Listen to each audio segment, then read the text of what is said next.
Olá, boa tarde. Eu sou o jornalista Cefas Carvalho e estamos aqui com mais uma edição, na verdade, a última edição do ano de 2021, do programa Conversa de Botequim. Você sabe, um programa descontraído às quintas-feiras aqui no Bardalos, Comida e Arte, onde estamos ao vivo aqui na minha página no Facebook, onde eu converso com diversas pessoas sobre assuntos diversos. E hoje aqui ao meu lado, professor Carlos Alberto, empresário, claro, professor universitário, que já foi candidato ao governo do estado e à prefeitura de Natal, e a quem vou saudar aqui. Professor Carlos Alberto, boa tarde. Tudo bem? Tudo bem? Prazer recebê-lo aqui. Prazer estar aqui com você e com vocês também, ouvintes, espectadores do programa. Né? Perfeito. Prazer estar com todos aqui. Professor Carlos Alberto, obrigado por ter aceitado o último programa do ano, o ano que está terminando. Até falar porque é que eu não estou tomando uma cerveja. Vai falar sim. Porque a vontade é grande. Né? Exatamente. Conversa de botequim, eu estou aqui como sempre com minha cerveja, daqui a pouco também tem tira-gosto, que afinal de contas é a proposta do programa.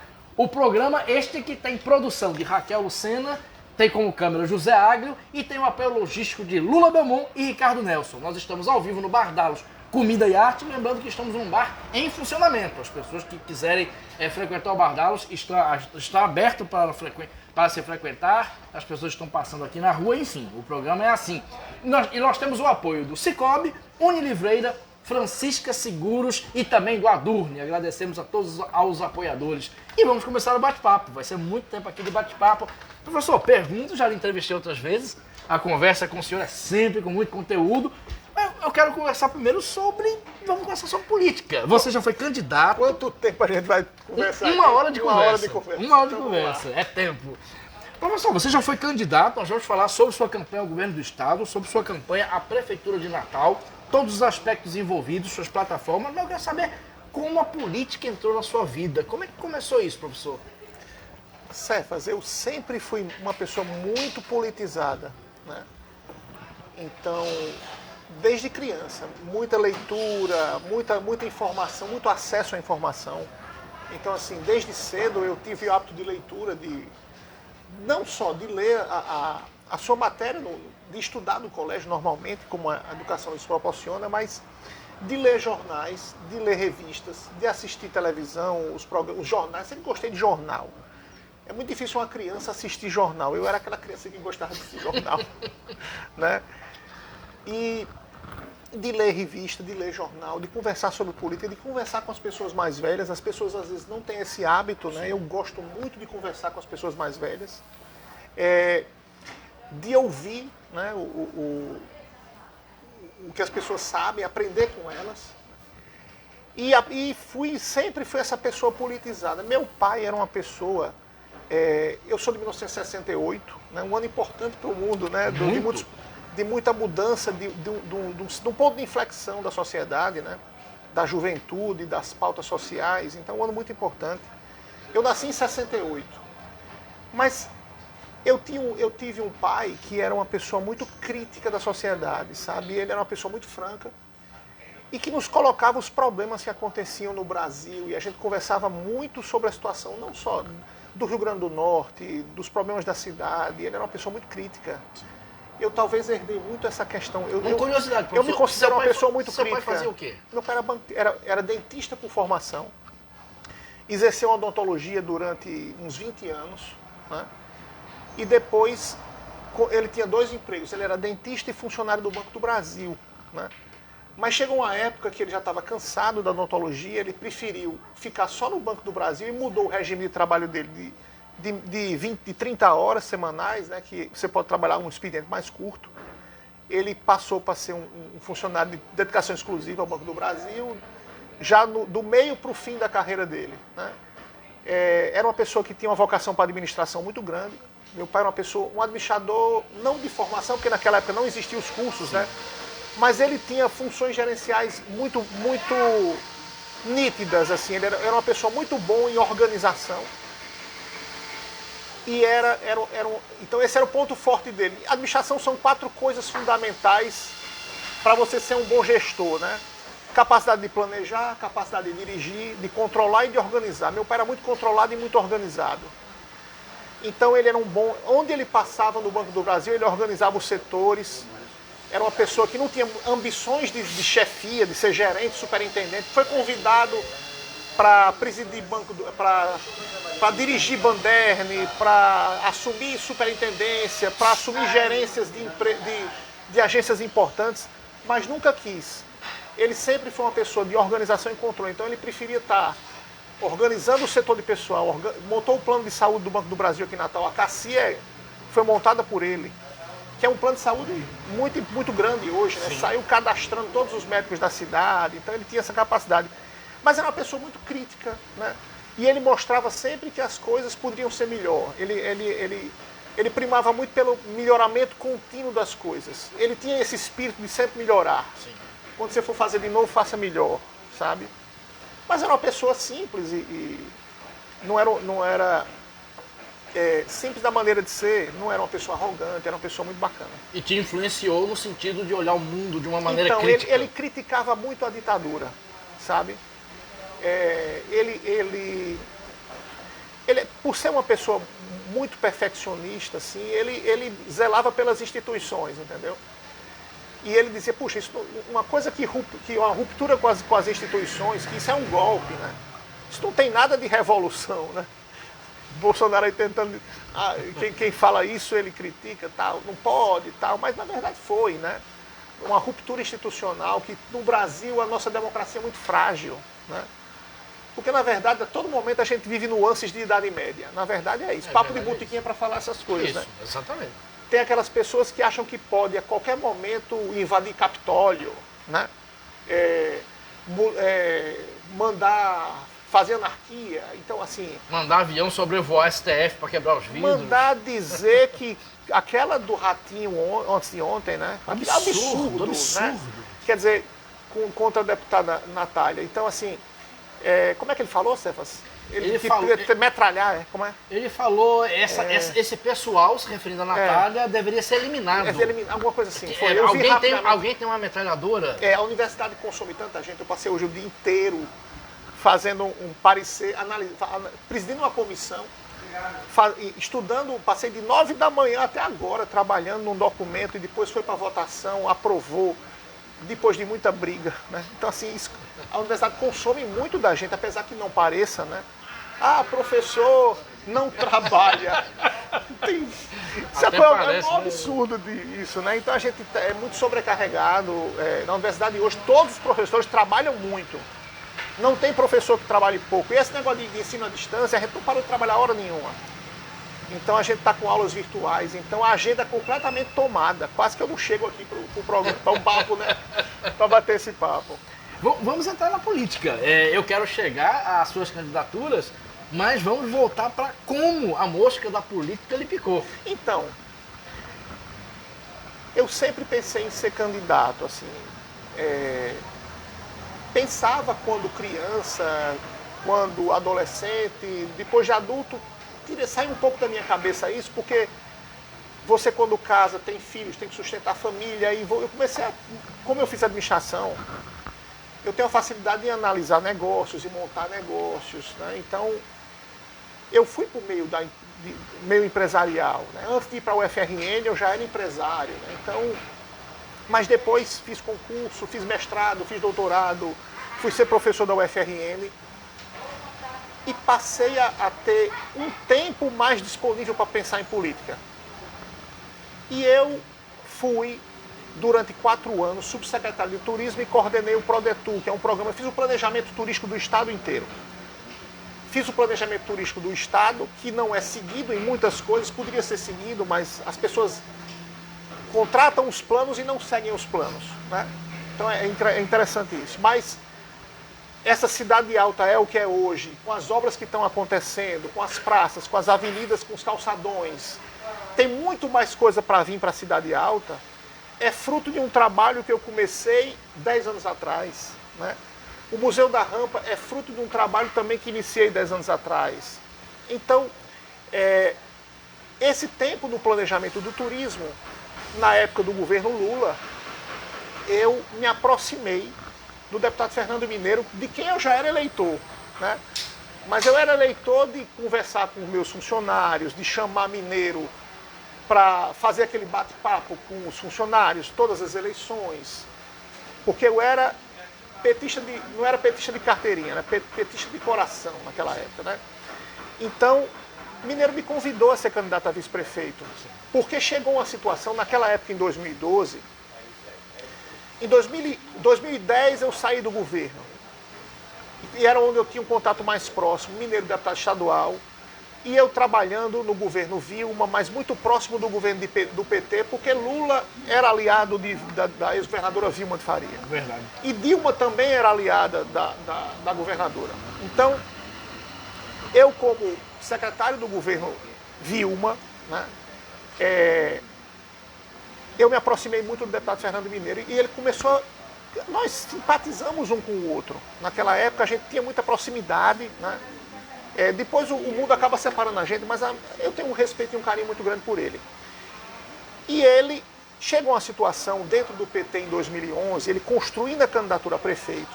O PT naquela época tinha uma cisão muito grande entre o grupo de Fátima, o grupo de Mineiro.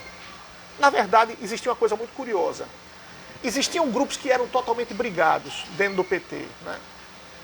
O grupo do vereador Fernando II, vereador Fernando Lucena, também não se dava bem com todos, assim, existia sempre rusgas. E eu, por exemplo, na campanha de 2012, então vou contar a história com mais detalhes. Opa, vamos Pronto. sim. Então, por conta dessas rusgas internas, aconteceu de nenhum desses grupos indicar o vice-prefeito para a chapa de Fernando Mineiro, candidato a prefeito em 2012. E eu, como militante, eu tinha me filiado já desde 2011, estava trabalhando na construção do partido, andando com o Mineiro, visitando empresários, visitando personalidades na cidade, quebrando as arestas, construindo um ambiente para a eleição dele em 2012. E nós fomos ao centro de convenções, juntos. Eles vamos ao centro de convenções, que Eduardo Campos vai fazer uma palestra para os deputados estaduais. Estava havendo um congresso de deputados estaduais em Natal, lá no centro de convenções. E eu me lembro que quando eu entrei com o Mineiro, a ex-governadora Vilma, ela olhou para mim assim, surpresa, que eu era secretário dela. Isso. Ela disse, o que é que Carlos Alberto está fazendo com o Mineiro? Ela olhou assim e disse, não acredito, né?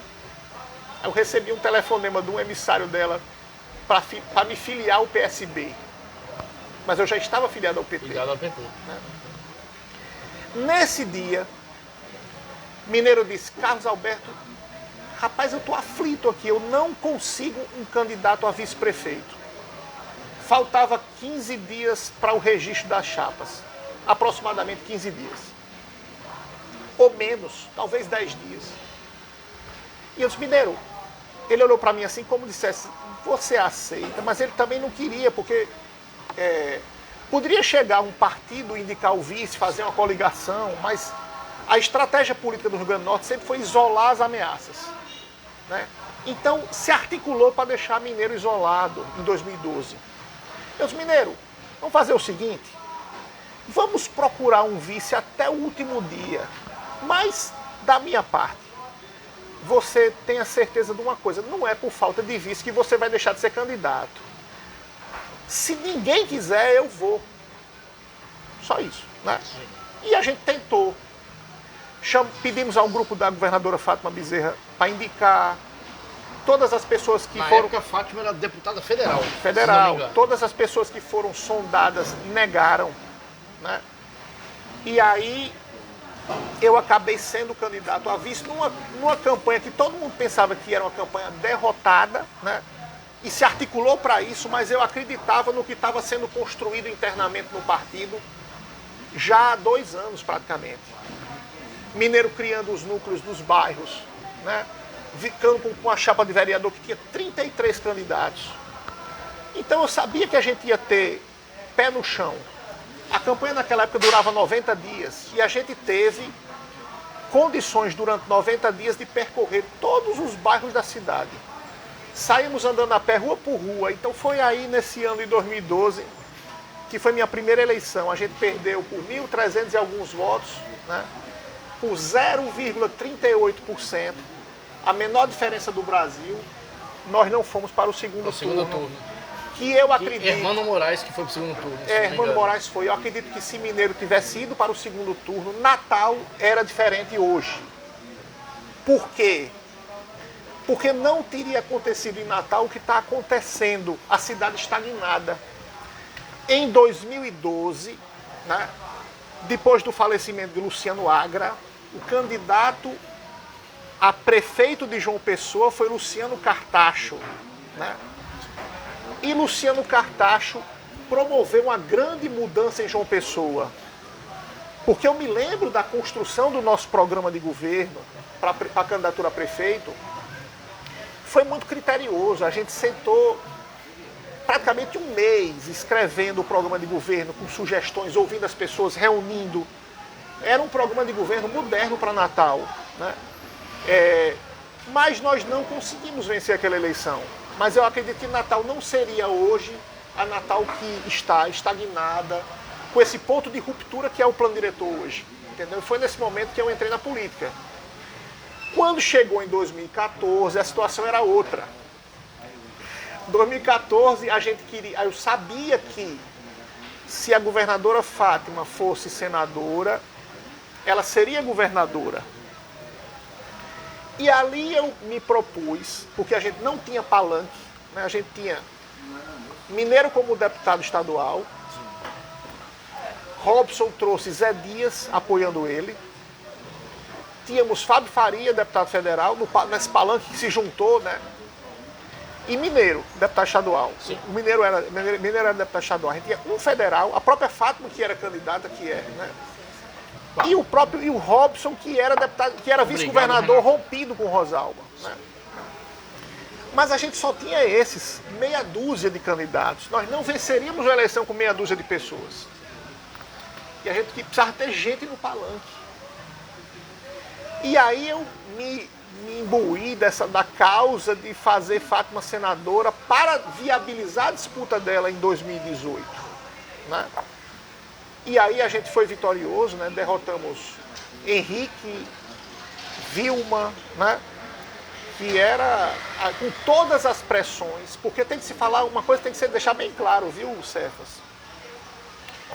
O PT Nacional não nos apoiava em 2012. Falava-se muito isso na época, professor. O PT Nacional tentou, de todas as formas, impedir que a candidatura de Mineiro acontecesse por pressão do PMDB aqui, através de Henrique, da força política junto a Lula, né?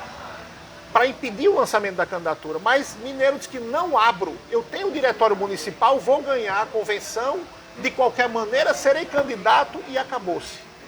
Se Mineiro não tivesse batido o pé, então, em 2014 acontece a mesma coisa. As articulações para evitar a candidatura de Fátima eram imensas, né? E o PT tentou, de várias formas, que Fátima não fosse candidata ao Senado. Nós depois arranjamos, conversamos muito e foi uma conveniência ter Robson junto com o PT naquela época, porque os dois venceram. Sim. Né? O projeto do PT era de médio prazo, que acabou se concretizando, né? Que era era ganhar o Senado com Fátima para depois ganhar o governo 4 anos depois. E aí aconteceu. Eu saio da campanha de 2014 com uma votação boa, 12 mil votos, para quem nunca tinha sido candidato isoladamente, né, para deputado federal. Mas eu saí com um câncer de tireoide. No final da campanha eu estava com a tireoide, um tumor dentro dos benignos, daqueles mais simples, dos benignos não, dos malignos, dos mais simples, sim, né? E a partir daí eu disse, não serei mais candidato. Então, em 2016 não fui candidato, mas acontece uma coisa curiosa. Em 2018, Fátima já era governadora. Aliás, Fátima era senadora e era candidata ao governo. Sim. Mas tinha uma coisa que não batia. Aí você já não estava no PT? Eu estava no PT. Estava no PT Estava ainda, no PT. Naquele ano? Estava. Mas tinha uma coisa que eu dizia, tem uma coisa que não bate. Fátima não subia nas pesquisas. As pesquisas eram sempre 28, 27, 28, 27, 26, 25, 30, sempre nessa faixa, nunca passava disso. E eu dizia, existe a possibilidade de Fátima ter um teto. E faltando uma semana para o registro dos candidatos, eu vinha sendo assediado há um ano pelo PSOL. E eu dizia, não vou, não quero ser candidato. Mas aí o pessoal chegou para mim, Sandro Pimentel, várias pessoas do partido, o presidente Daniel Moraes, Maurício Gurgel, e disseram, olha, a gente precisa de um candidato a governador para ajudar o pessoal a fazer um projeto. Um projeto de eleger um deputado estadual. Mas a gente quer que você seja candidato a governador. E eu calculei que se acontecesse qualquer anomalia, ou qualquer fatalidade, ou qualquer coisa que impedisse que o voto em Fátima ocorresse, a esquerda ia procurar um nome e não ia ter. E eu disse, bem, eu vou apostar na possibilidade de que eu sou um plano B da esquerda. Né? Então me coloquei naquele momento como um plano B da esquerda.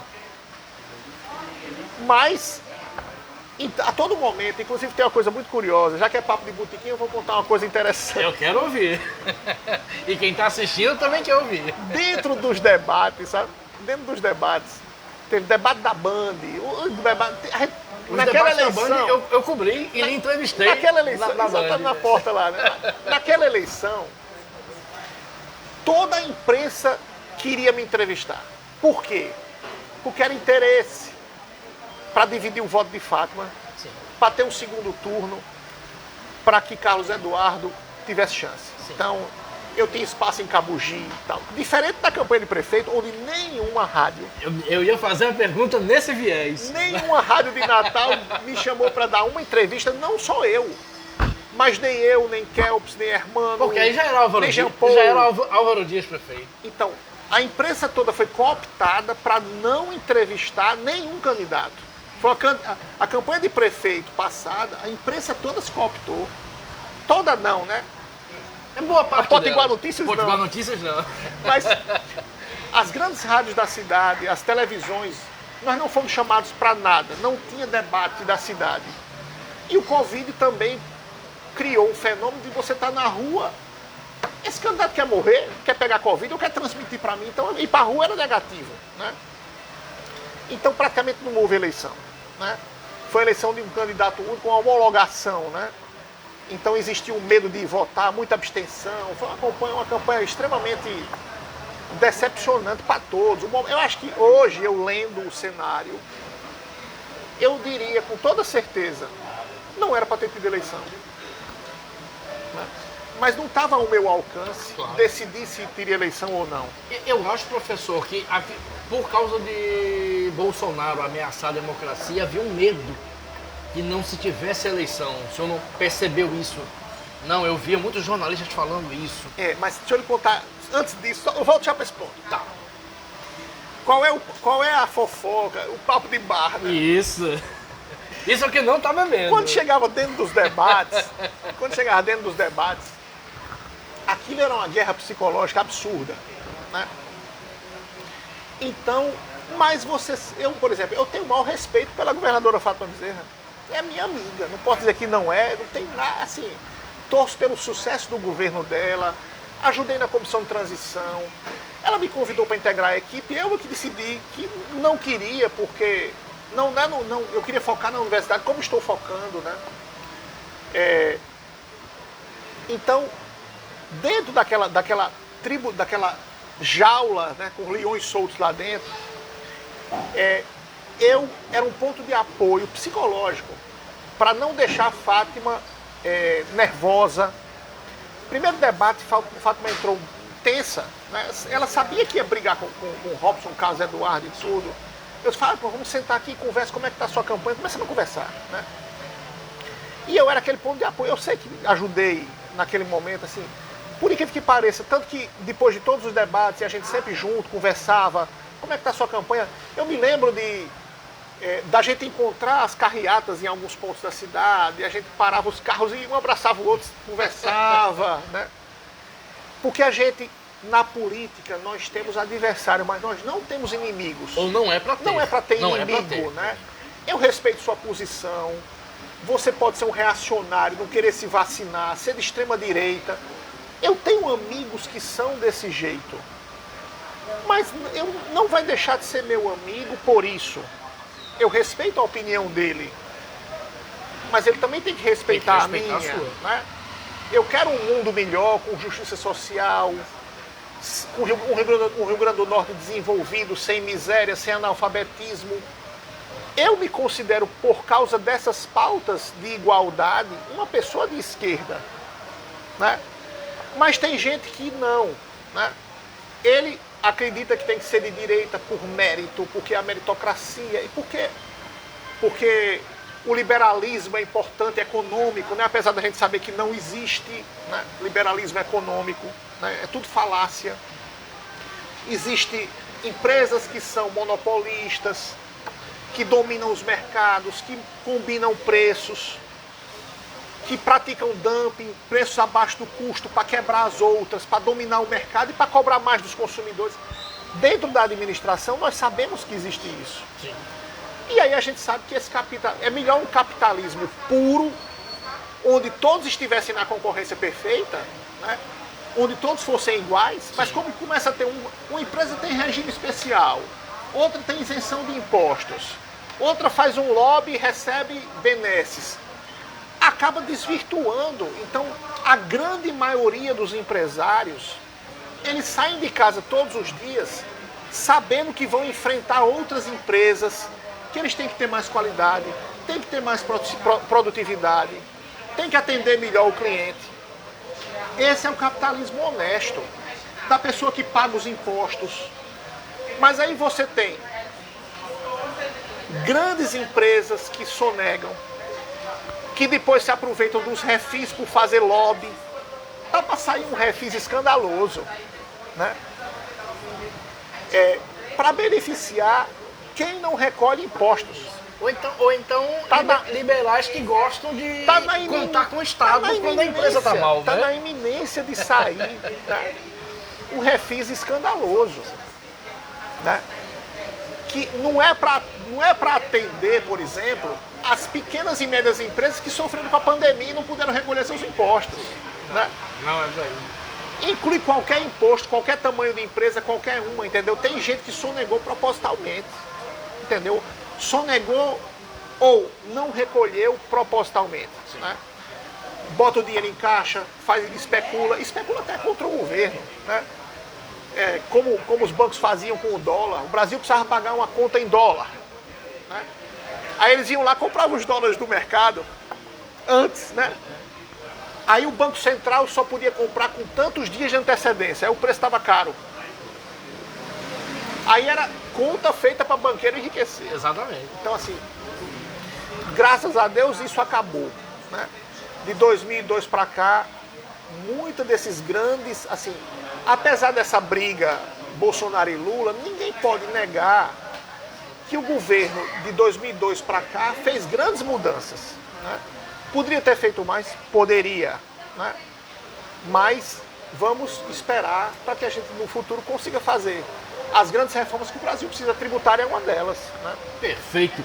Eu vou falar um pouquinho dos apoiadores, dar um tempo para o amigo comer um pastel, que o pastel está aqui, e respirar um pouquinho.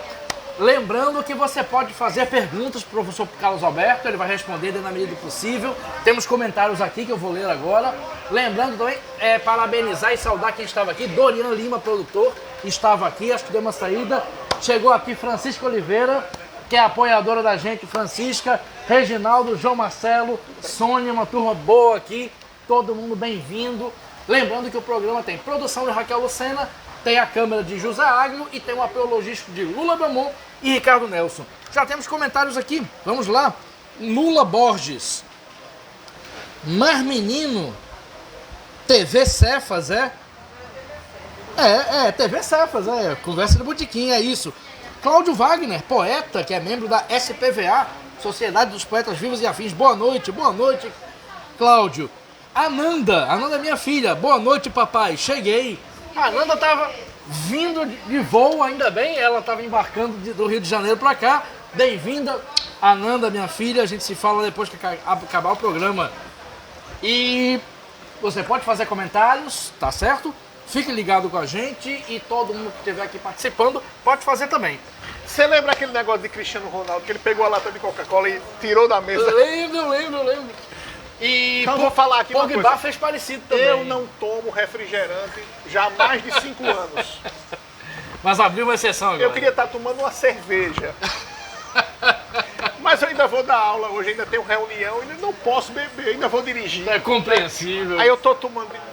Eu tomo assim em ocasiões muito especiais. Uma pessoa tá lhe servindo uma bandeja de refrigerante, você pega um e toma, né? Aí não tem Então jeito. como é que eu vou conversar aqui? Assim, um pastelzinho, você combina com o quê? Combina com a Com a Coca-Cola. Coca-Cola. Eu vou tomar essa, mas eu não tomo refrigerante. É suco de limão, cerveja, uma tacinha de vinho, alguma coisa assim. Perfeito. Professor, entre entrevistas que já fiz com você e conversando, você fez mestrado ou doutorado, se não me engano, em Braga, em Portugal. Não, É uma experiência muito curiosa, nós conversamos sobre isso.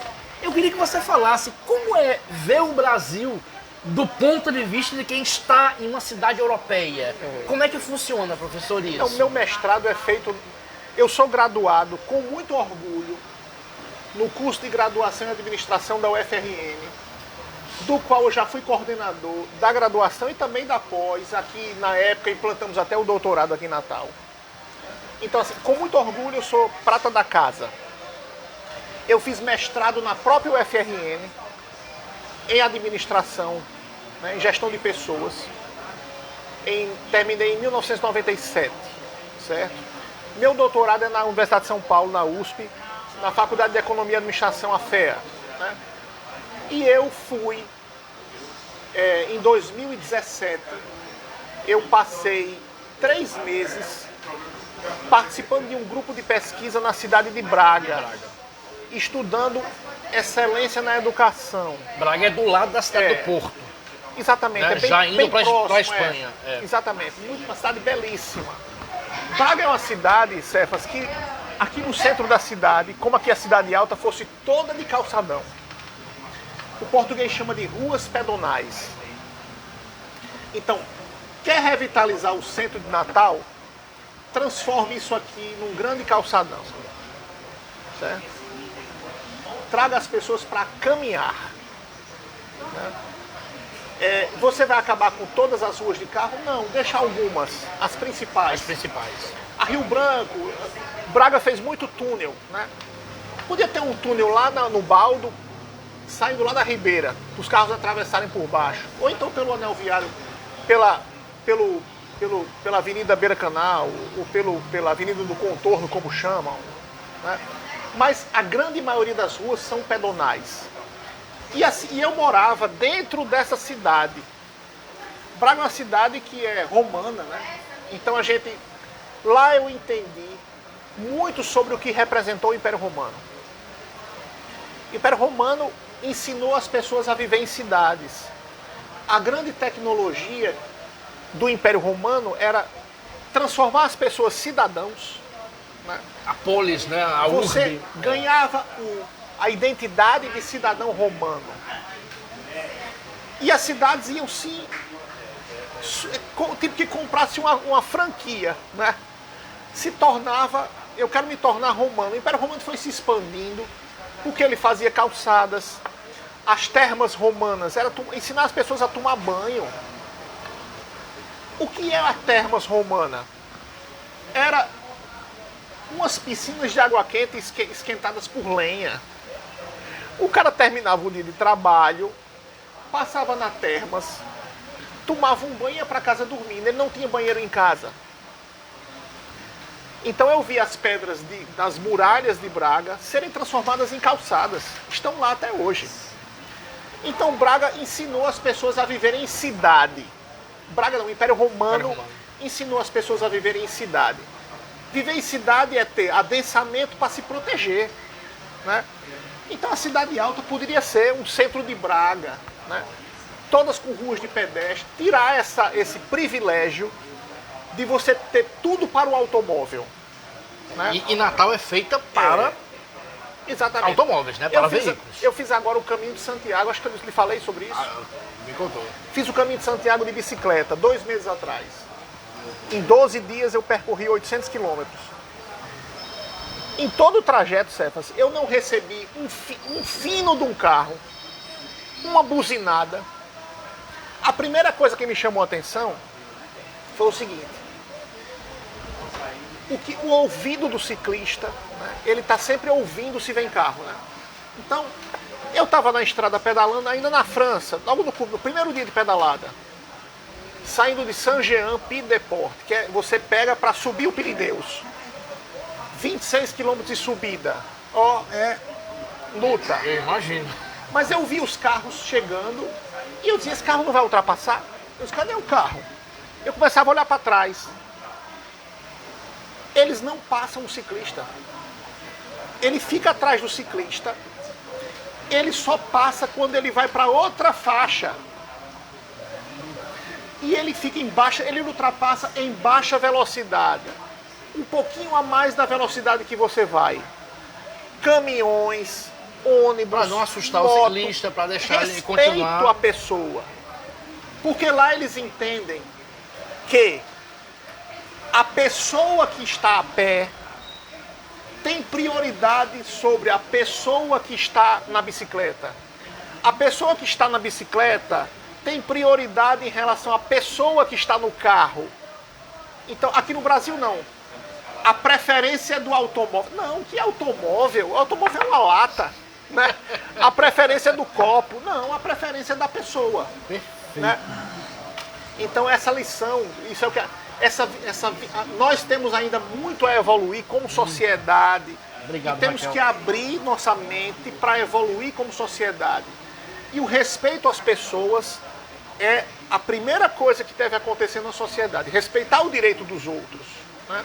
Perfeito. O que é que chegou por aí? Temos comentários aqui, acho que tem pergunta, vamos lá. Lembrando que você pode entrar em contato com a gente. Lerson Fernando Maia, presente. Opa, ainda bem que está presente, bem-vindo. Valéria Cabral, decepcionante mesmo. Fui às ruas na pandemia, trabalhei sozinha, apenas de uma família, recebi 15 votos. Ah, a Valéria foi candidata. Exato, ela está Isso, mostrando que pelo realmente a pessoal. campanha foi difícil, né? 15 votos confiáveis e outros votos sumiram. Cadê eles? Eu fiquei na suplência. Eu queria vencer e não só compor por ser mulher. Para somar basta a matemática. É um desabafo, né, de uma mulher que foi candidata. O mundo está num momento muito difícil. Eu acho que a campanha foi... Não se discutiu a cidade. Essas questões de ciclovias, de ruas para pedestre, isso não foi discutido, de conviver com a natureza. Né?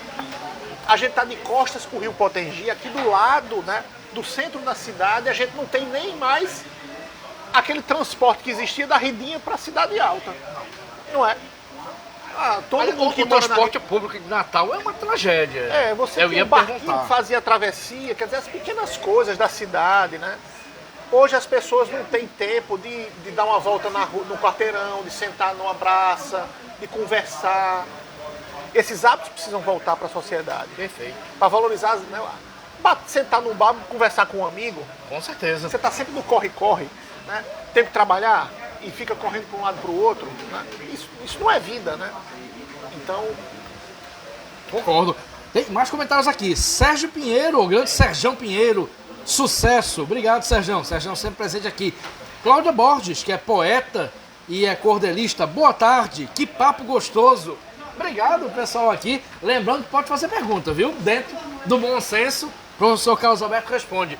Professor, vamos falar sobre a campanha a prefeito. A campanha passada a prefeito foi uma campanha atípica, né? Nós já conversamos, foi no meio da pandemia.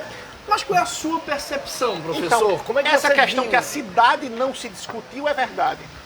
Mas Por entre exemplo, vocês candidatos, vou dar um- assim, não, por exemplo, Álvaro Dias ganhou. Sim. Qual é a sua percepção sobre a narrativa de Álvaro Dias, a sua se percepção comprometer. sobre a campanha dele? Assim, até hoje a gente não sabe a visão dele sobre cidade. Né? É uma gestão razoável, né? Mas nada mais do que isso. Né? O plano diretor é muito tímido. Né? Porque, por exemplo, a grande questão que se colocou nesse plano diretor, e para agradar gregos e troianos, principalmente para valorizar os terrenos da cidade, foi permitir verticalização. Aumentar o potencial construtivo dos terrenos.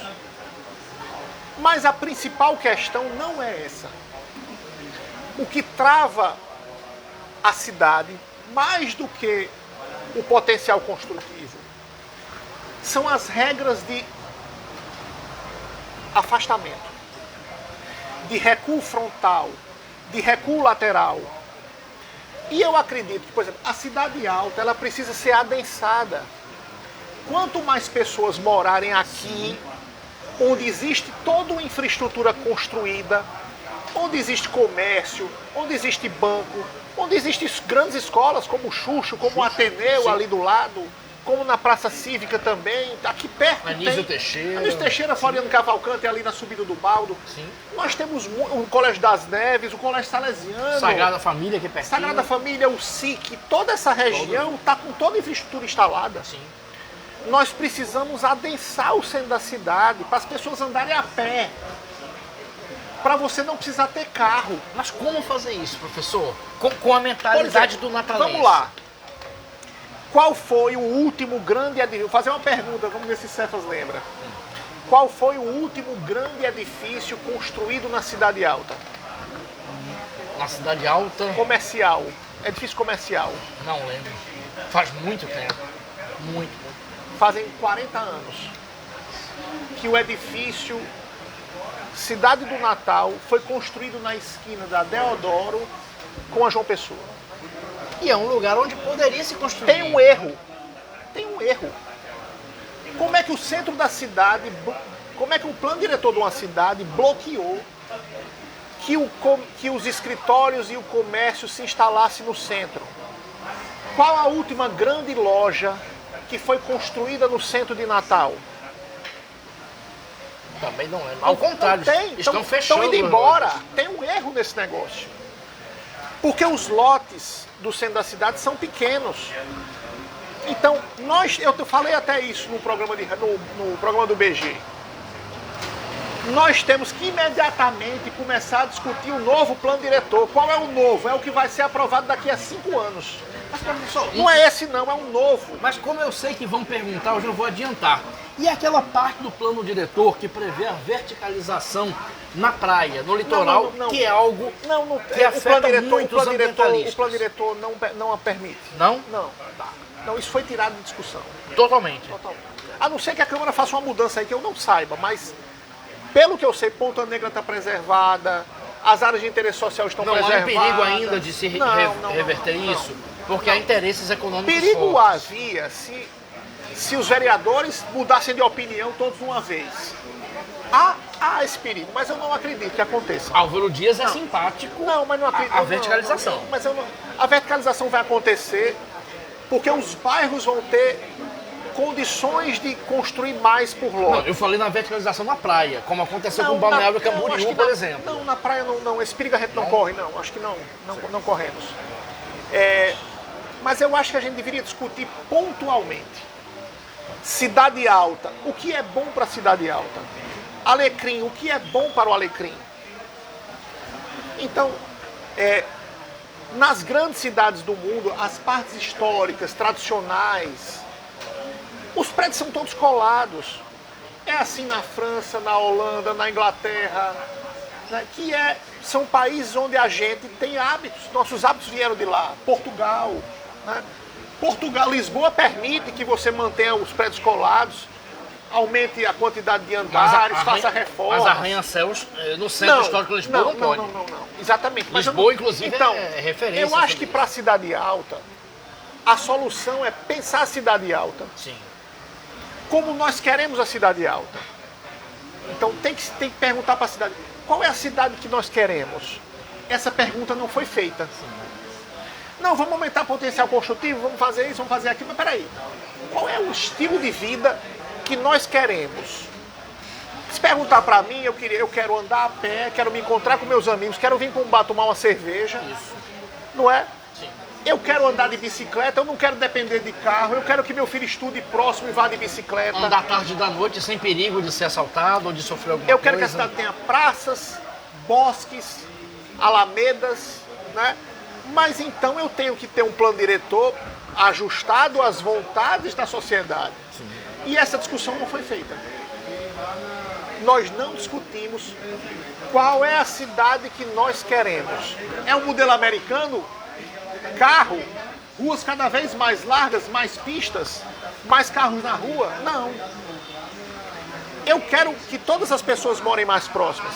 Eu quero que meus filhos morem perto da minha casa. Mas o que está acontecendo? As pessoas estão sendo gentrificadas. Sim. Não pense que é só o filho do pobre que é gentrificado, não.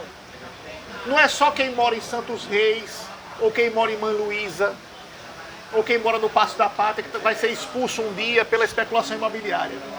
O seu filho não tem condições financeiras de bancar morar no mesmo lugar que o pai mora. Então, o pai morou em Petrópolis, o filho mora em Mirassol, sim, o neto vai morar em Parnamirim, o bisneto vai morar em Elmo Marinho. Exatamente. Entendeu? Desse jeito.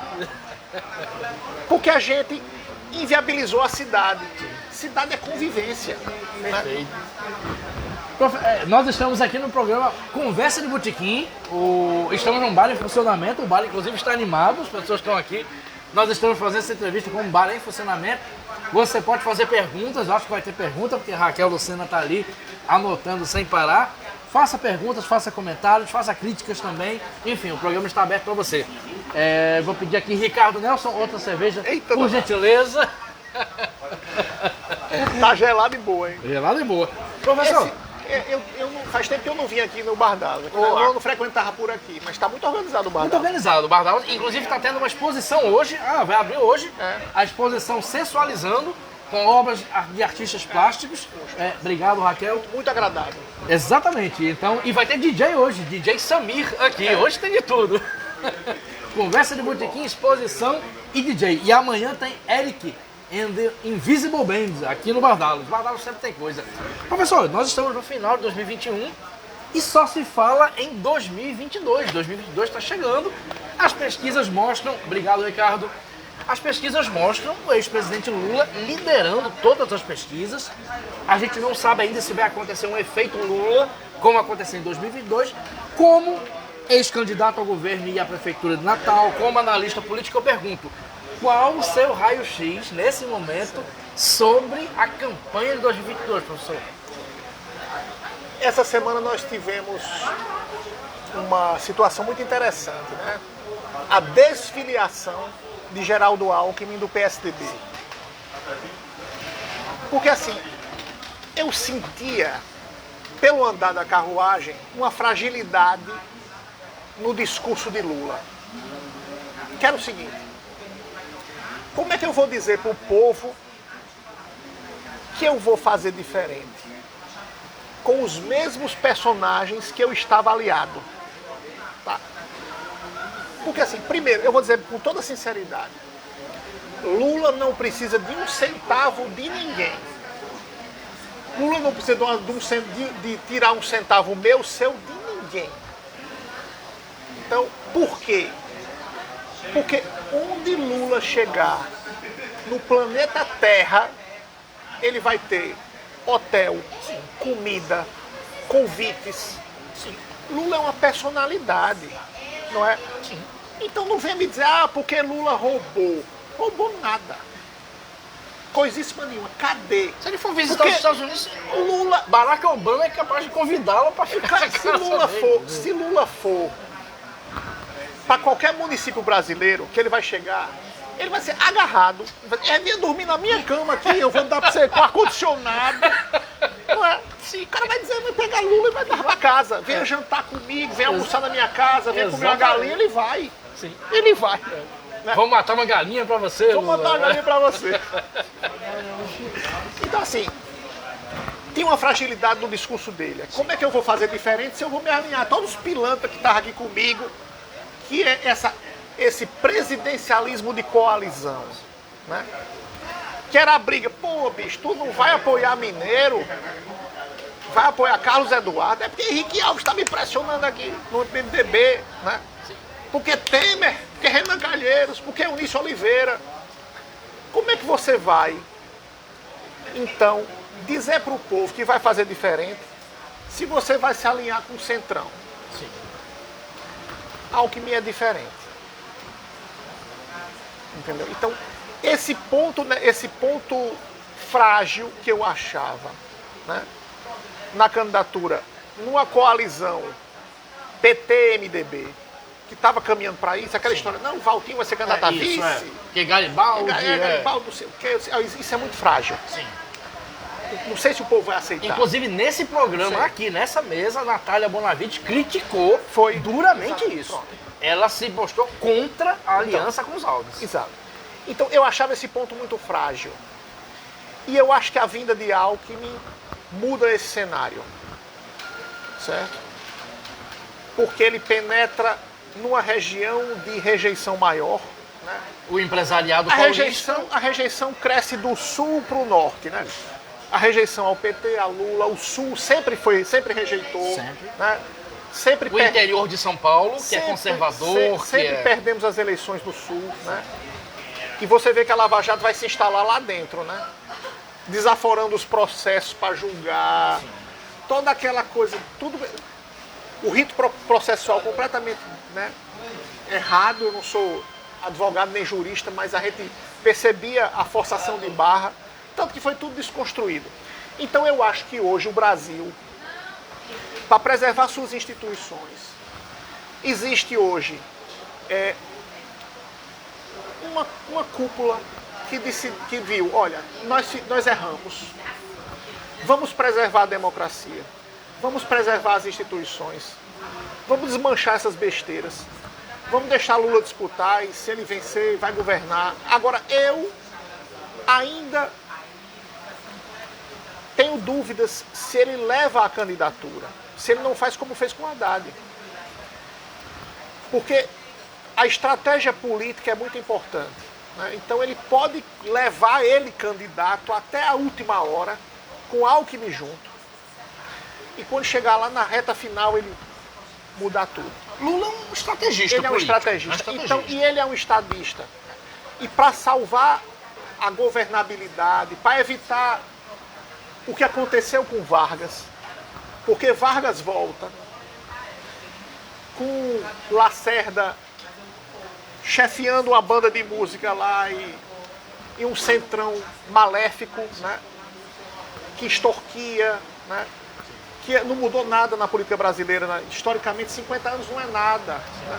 Os sentimentos os humanos nunca mudaram. Né?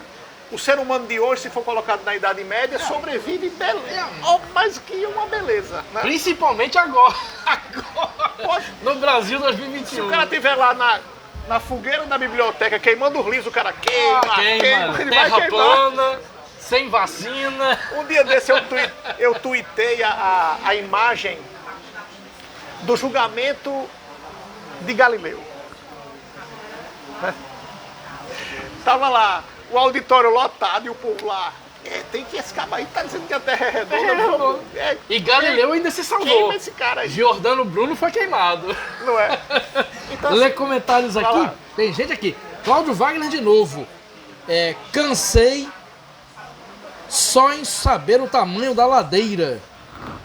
Ladeira? Qual ladeira, Cláudio Wagner? A gente conversou sobre ladeira. Pirineus, a subida dos Pirineus, 26 quilômetros. O caminho de Santiago. Também, quando ele me contou a primeira vez, eu cansei lá no estúdio da PLTV só do relato. Pra quem é atleta, eu não sou atleta, eu sou praticante de esportes, né? Mas a minha faixa de batimento cardíaco, subindo os Pirineus, eu passei 2 horas com 85% da minha capacidade cardíaca. 2 horas a 85%. Em 2 momentos na viagem, eu extrapolei meu batimento máximo, que era calculado em 173 batimentos. Nos Pirineus chegou a 180. Em outra ladeira do Sebreiro, que é outra fortíssima, chegou a 185. Quer dizer, eu passei de infarto e eu não vou morrer. Eu já cansei só ouvindo agora. Eu saí daqui vestindo 48, voltei vestindo 44. Já ajeitou seu manequim. Amigo, você fez o caminho francês, não foi isso? Caminho francês. E gastei menos comprei uma bicicleta. Quando cheguei no Brasil, recolhi o imposto de renda dela, declarei. Mas eu gastava muito pouco lá. Assim, você dormia em albergue, em hotel barato e tal. Você tomava um cafezinho, era 1 euro, 2 euros de despesa. A minha irmã e o marido fizeram, mas o caminho português. É, muito bacana. Eu gastei, somando tudo, menos do que um stem que se coloca num coração infartado. Muito bom, senhor. Então eu aconselho todo mundo que tiver a oportunidade, junta aí milha, que eu comprei, tirei minha passagem com milha, né? Junta milha, faz uma pequena poupança, pega sua bicicleta, desmonta, bota numa caixa e vá.